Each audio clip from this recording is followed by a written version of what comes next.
Très heureuse de présenter pour vous cette nouvelle édition du journal universitaire. Mesdames et messieurs, bienvenue à tous et à toutes.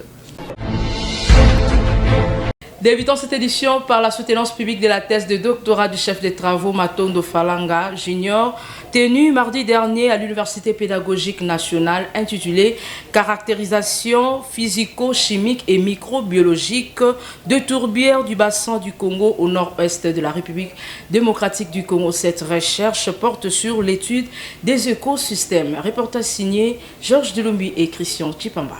Les tourbières congolaises livrent progressivement leurs secrets à la science. C'est dans cette logique que le candidat Matondo Falanga Junior a soutenu publiquement sa thèse de doctorat à l'Université pédagogique nationale autour du thème « Caractérisation physico-chimique et microbiologique des tourbières du bassin du Congo au nord-ouest de la République démocratique du Congo ». À travers cette étude, le chercheur met en lumière le rôle stratégique des tourbières dans le stockage du carbone et la lutte contre le changement climatique. Pour mieux comprendre leur fonctionnement et contribuer à leur gestion durable, 30 prélèvements ont été effectués à 1,5 mètres de profondeur sur 3 sites, Lokolama, Mpama et Eala. Les analyses révèlent des tourbières acides très humides, riches en carbone organique avec des terreurs comprises entre 61 et 72%. L'étude microbiologique a quant à elle identifié 5024 variantes de séquences d'impliquants principalement bactériennes. Si la pollution métallique reste globalement faible, la présence du cadmium appelle à une surveillance particulière, a-t-il conclu. Au terme de l'évaluation et la délibération du jury à huis clos, Matondo Falanga Junior a été proclamé docteur en écotoxicologie avec la plus grande distinction. Son couronnement a été effectué par le secrétaire général à la recherche de l'UPN, agissant au nom de la rectrice empêchée. Au sortir de la salle, les nouveaux docteurs a plaidé pour la poursuite des recherches et le renforcement de la protection des tourbières congolaises, véritable réservoir naturel de carbone et patrimoine écologique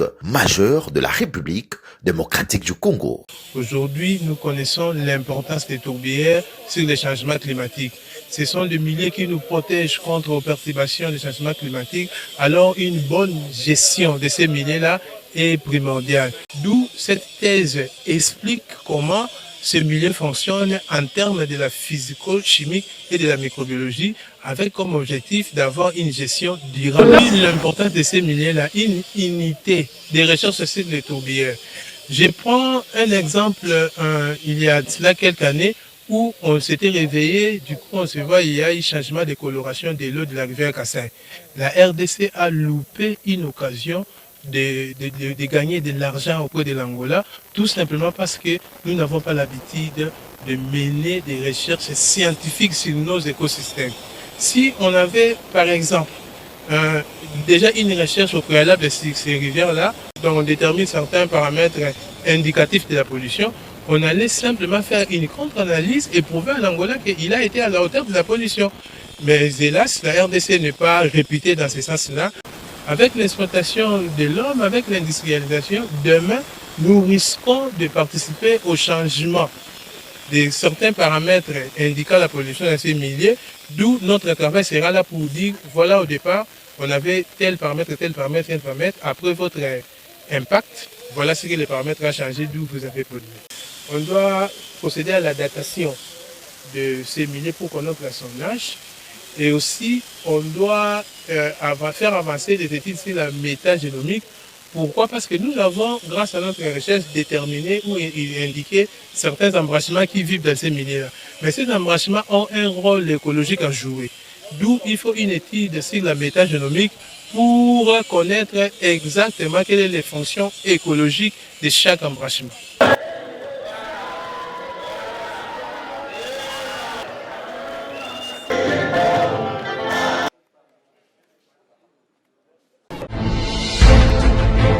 D'une université à une autre, management public de stratégie de santé communautaire de lutte contre la stigmatisation des adolescents victimes des fistules obstétricales au Sankourou, co-construction de modèles POT pour réinsertion sociale durable, c'est l'intitulé de la thèse de doctorat soutenue publiquement par le chef des travaux Ombatawe Pascal de la faculté des management et sciences économiques à l'université de CEPROMAD. Cette soutenance a eu lieu le mardi 21 juillet dernier au sein de cet établissement. Élément signé Christian Mkonkole et Giresland. Proposer un modèle de management participatif de stratégie communautaire de lutte contre la stigmatisation afin de construire une action communautaire durable pour la réhabilitation des victimes, c'est l'objectif poursuivi par cette recherche du chef de travaux Ombatawe Pascal de la faculté des management et sciences économiques de l'université du CEPROMAD mardi 21 juillet dernier, lors de la soutenance publique de sa thèse de doctorat. Thèse intitulée « Management public des stratégies de santé communautaire de lutte contre la stigmatisation des adolescentes victimes de fistules obstétricales au Sankourou, co-construction du modèle POT pour la réinsertion sociale durable ». Le candidat du jour est parti d'un constat selon lequel la fistule obstétricale chez les adolescentes constitue l'une des complications les plus graves et stigmatisantes de la maternité précoce en Afrique subsaharienne. Pour répondre à cette problématique, le chef de travaux Ombatawe Pascal a utilisé le management participatif fondé sur la co-construction avec les communautés pour restaurer la dignité, renforcer la cohésion sociale et assurer la durabilité des actions de réhabilitation. Après son exposé, le jury a soumis le candidat du jour à une série de questions-réponses qui a conduit à une délibération à huis clos. Monsieur le chef des travaux Ombatawe Pascal a réussi avec la mention grande distinction. Satisfait du résultat, le nouveau docteur Athèse revient sur ce qui suit. C'est un travail qui contribue efficacement à comprendre un phénomène qui est la stigmatisation des femmes ou soit des adolescents qui sont victimes de fistules obstétricales, qui sont rejetées par la communauté alors qu'elles voulaient donner la vie. Alors c'est un concept qui est mal compris par la communauté, qui considère que la fistule c'est un problème métaphysique, comme un problème que la victime a touché à un tabou, alors que c'est un problème purement médical. Lorsque une femme a un problème de fistule et qu'elle peut passer dans les structures sanitaires, on peut facilement faire ce que nous appelons la réparation chirurgicale et endiguer à cette situation. Notons que cette activité s'est clôturée dans une ambiance chaleureuse.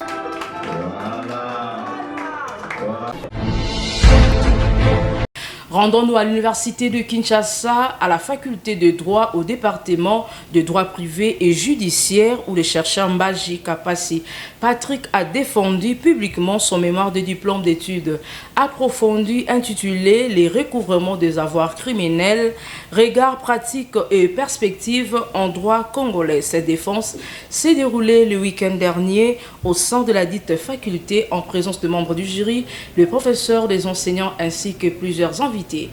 Reportage de Opukiaku et Silver Salabiakou. Le chercheur Mbaji Kapassi Patrick a soutenu publiquement à la faculté de droit de l'université de Kinshasa son mémoire d'études supérieures intitulé « Les recouvrements des avoirs criminels, regards pratiques et perceptifs en droit congolais ». À travers cette recherche, il propose de pistes de réformes destinées à améliorer l'efficacité du dispositif congolais de récupération des biens issus de la criminalité. Au cours de son exposé, le chercheur a révélé les insuffisances du cadre juridique congolais en matière de recouvrement des avoirs criminels, malgré les différentes réformes intervenues au fil des années. S'appuyant sur plusieurs décisions judiciaires, il a également souligné les difficultés rencontrées dans l'exécution des décisions de confiscation. Au terme de ses travaux, Mbaji Kapassi Patrick a recommandé notamment les renforcements du cadre juridique, l'amélioration des enquêtes patrimoniales et financières, ainsi que l'adoption de mécanismes d'exécution plus efficaces. Après une séance de questions-réponses entre le membre du jury et l'impétrant, suivie d'une délibération à huis clos, son travail a été déclaré recevable et sanctionné par la mention « Le mémoire est reçu avec la plus grande distinction ». Signalant que cette performance constitue une nouvelle fierté pour l'Université de Kinshasa et témoigne de son engagement en faveur de la recherche scientifique et l'innovation dans le domaine du droit. Changeons de chapitre, le droit congolais de l'environnement au cœur d'une nouvelle publication scientifique, l'essentiel du droit congolais de l'environnement, ouvrage de maître Grace Kachama Matolu, a été présenté au public à l'occasion d'un vernissage organisé le 19 juillet 2026 dans la concession Saint-Pierre-Claver dans la commune de la Kombé. Cette publication qui replace le droit au centre de la gouvernance environnementale et de la souveraineté nationale. Les détails dans cet élément que vous propose Hop Kiakou.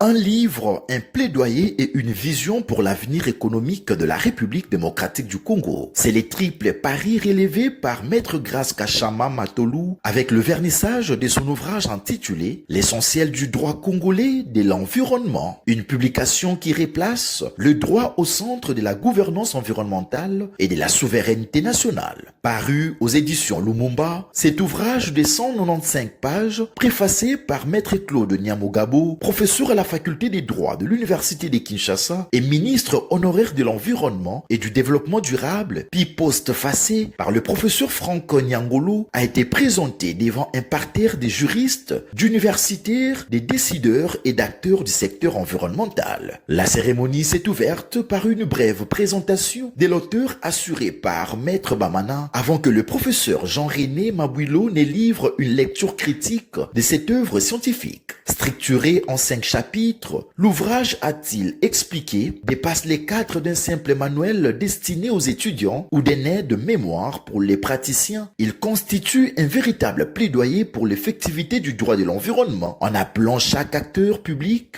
à assumer sa responsabilité dans la protection du patrimoine naturel de la RDC. Prenant la parole, Maître Claude Nyamugabo a salué une publication qui intervient à un moment stratégique de l'histoire juridique du pays. Selon les préfaciers, Maître Grace Kachama ne se limite pas à commenter la législation environnementale. Il analyse avec profondeur les grands défis contemporains, notamment l'équilibre entre l'exploitation minière et la conservation de la biodiversité, la fiscalité environnementale, les transferts des eaux ainsi que les marchés émergents des crédits carbone. Pour lui, si la RDC est appelée à jouer un rôle majeur dans la lutte contre les changements climatiques, cette ambition ne peut se concrétiser que par un droit de l'environnement fort, appliqué avec rigueur et dans le respect de la souveraineté nationale. Les moments solennels de la cérémonie a été marqué par le baptême de l'ouvrage, présidé par le sénateur Cédric Nguindou, qui a souhaité un épanouissement national, africain et international à ses bijoux scientifiques, avant une vente aux enchères, suivie d'une séance de dédicaces. L'auteur a profité de cette occasion pour rappeler que son ouvrage vise à renforcer la culture juridique environnementale et à susciter une meilleure application des textes en vigueur. Parmi les propositions phares formulées dans cette publication figure la création d'une juridiction spécialisée en matière d'environnement, une réforme que Maître Grace Kachama estime indispensable pour répondre efficacement à la complexité croissante du contentieux environnemental en République démocratique du Congo. Le droit de l'environnement n'est pas vraiment vulgarisé en République démocratique du Congo. Depuis l'arrivée du système LMD, le cours de l'environnement ou du droit de l'environnement a pris de plus en plus de place dans nos facultés et cela m'a motivé effectivement à léguer à la génération à venir un opus qui puisse les aider à comprendre non seulement les défis environnementaux mais également la législation y relative. Un argumentaire appuyé par le sénateur Cédric Nguindou. Pour moi, c'est encore une source légitime, juridique, qui voudrait que dans le secteur environnemental, où je suis l'un des acteurs, nous puissions avoir beaucoup plus de doctrinaires, beaucoup plus d'idées qui nous permettraient de bien accompagner les réformes. Et là-dessus, je tiens à vraiment demander l'implication de tous, toutes celles et tous ceux qui ont foi à la force du savoir et du droit surtout dans le domaine environnemental, d'accompagner l'auteur, d'accompagner ce bébé qui est appelé à croître et dont tout à l'heure je souhaitais l'épanouissement au niveau national, au niveau africain, au niveau international. Il doit être suffisamment lu,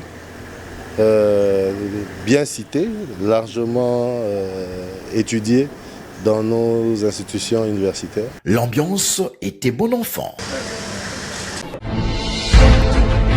De l'autre côté, l'université protestante au Congo a récompensé le meilleur jeune économiste de la première édition 2026 du prix professeur Kabuya Kalala. Le professeur Jean-Paul Ntsassa a été désigné lauréat de cette distinction qui vise à encourager la recherche en sciences économiques chez les jeunes.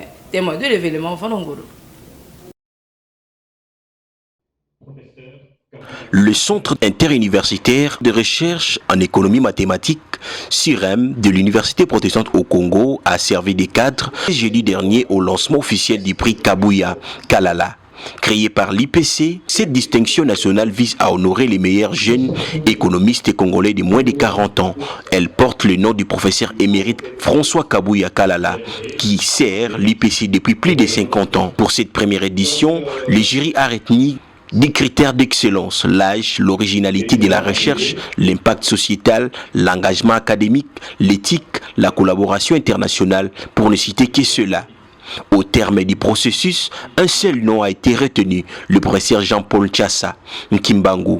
Âgé de moins de 40 ans, il cumule une publication dans le Journal of Mathematical Economics, l'une des revues les plus cotées au monde. Ses travaux portent sur les embouteillages urbains, l'héritage institutionnel colonial et la construction des bases de données historiques pour la RDC. Au-delà de la recherche, le lauréat est enseignant des mathématiques, d'économétrie et des modèles DSGE à la faculté des sciences économiques et la gestion de l'IPC. Il est aussi directeur du CIREM. Son combat formé. Il est à l'initiative de plusieurs programmes, notamment Ishango, CJEX, la cohorte et Campus Match.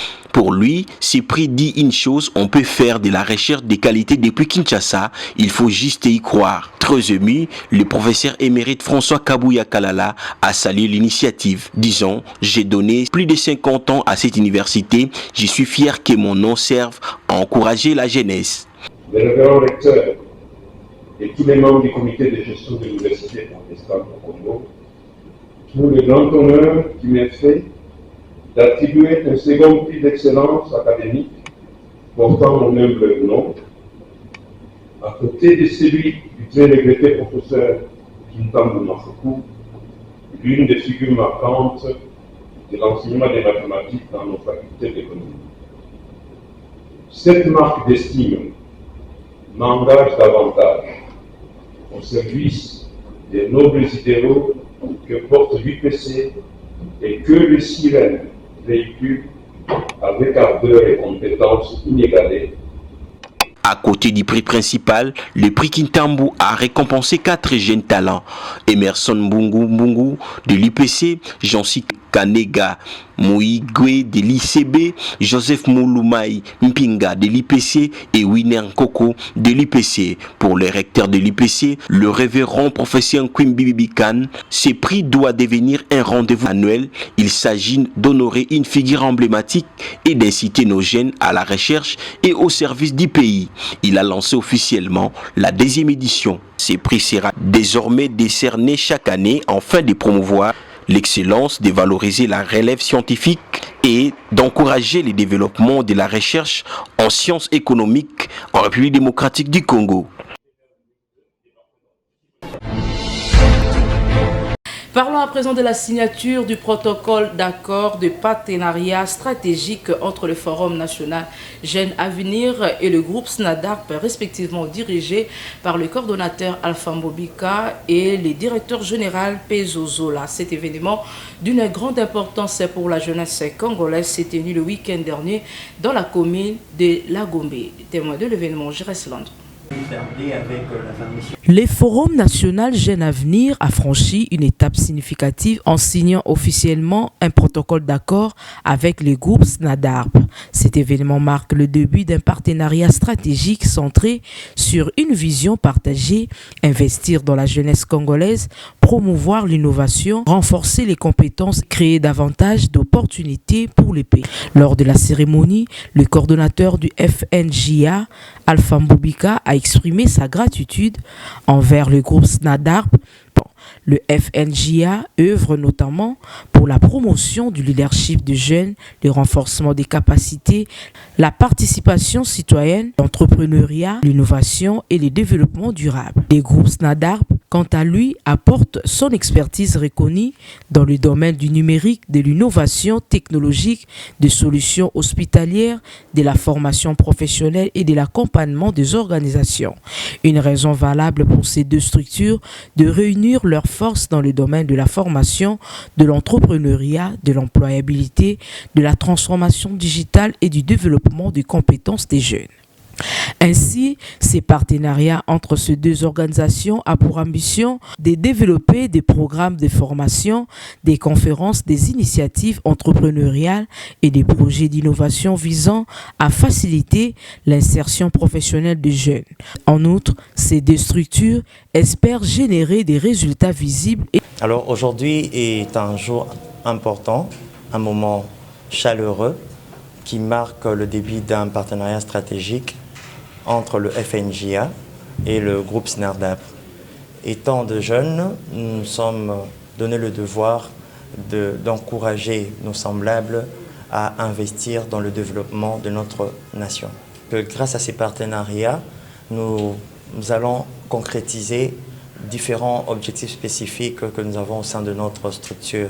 Le FNJA et les groupes SNADARP partagent des valeurs telles que l'excellence, l'innovation et la responsabilité. Les premiers échanges ont révélé une convergence des visions, renforçant ainsi les raisons de cette alliance. Faisons ces partenariats pour essayer de les accompagner. Les actions que le groupe SNADARP aura, les actions que FNJA aura amenées, ça va nous aider à pouvoir travailler ensemble avec eux. Je l'avais dit avant, nous formons les jeunes. L'entreprise SNADARP est déjà une entreprise qui a beaucoup d'objectifs. Nous vendons des matériels informatiques, nous faisons des constructions, des petites constructions pour le moment, carrelage, couleur et consorts. Ici est de noter qu'un plan d'action commun sera rapidement mis en place pour concrétiser les engagements pris, tout en faisant de cette collaboration un modèle d'action active et productive afin de bâtir un avenir prometteur pour la jeunesse de la République démocratique.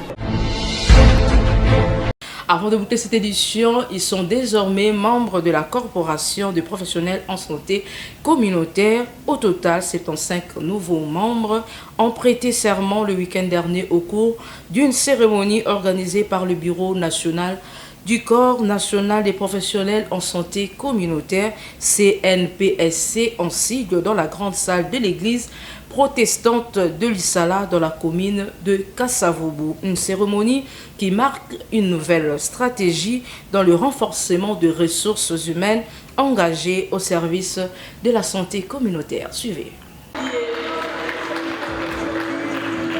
La santé communautaire est un domaine multidisciplinaire qui vise à améliorer l'état de santé des populations grâce à des interventions et des programmes adaptés aux besoins spécifiques des communautés avec leur participation active. C'est dans cette optique que s'est tenue à Kinshasa la cérémonie des prestations de serment des Prosaco organisée par le Bureau national du Corps national des professionnels en santé communautaire, CNPSC en sigle. Cette cérémonie a débuté par le mot de circonstance du président national du Corps national de professionnels en santé communautaire, M.